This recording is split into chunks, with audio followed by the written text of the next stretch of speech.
तर तुम्ही म्हणाला की हे डिजिटल वर्ल्ड, डिजिटल तर हे सोशल मीडिया जे आहे आजकाल ते जेन झी लव्ह, डेटिंग ॲप्स हे तर तुला असा कधी अनुभव आलाय डेटिंग ॲप्सचा? ऑनेस्टली मी कधीच आजपर्यंत माझ्या मोबाईलमध्ये कोणतंही डेटिंग ॲप हे नाही आहे आणि मला डेटिंग ॲपविषयी आयुष्यामध्ये 3 महिन्यापूर्वी कळालं आणि तेही मला माहीत नव्हतं. माझा एक मानलेला भाऊ आहे. तर त्याने मला ते आम्ही कैलाशबेट नावाचं एक ठिकाण आहे खेड शिवापूरला, पुण्याच्या जवळ. हां, एक्झॅक्टली त्याला कळालं. करेक्ट अक्षर.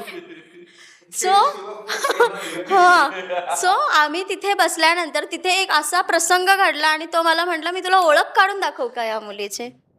म्हटलं, "हाऊ इट इज पॉसिबल? फार फार तर हा जाऊन बोलेल." तर म्हटलं, "चल चॅलेंज. मी उठणारच नाही इथून म्हणून." म्हटलं, "बघा." म्हणे, "हो."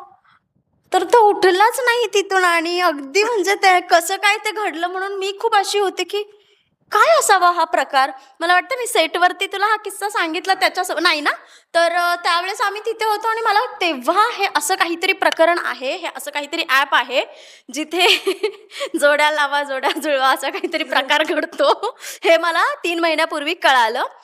सो माझ्यासोबत तर असं काही घडलेलं नाहीये, पण हे आत्ता जे काही आहे, ते माझ्या दृष्टिकोनातून भयंकर आहे असं मला वाटतं. कारण त्याचे जितके सदुपयोग आहेत, तितकेच दुरुपयोग सुद्धा आहेत. बरोबर, बरोबर. ओके.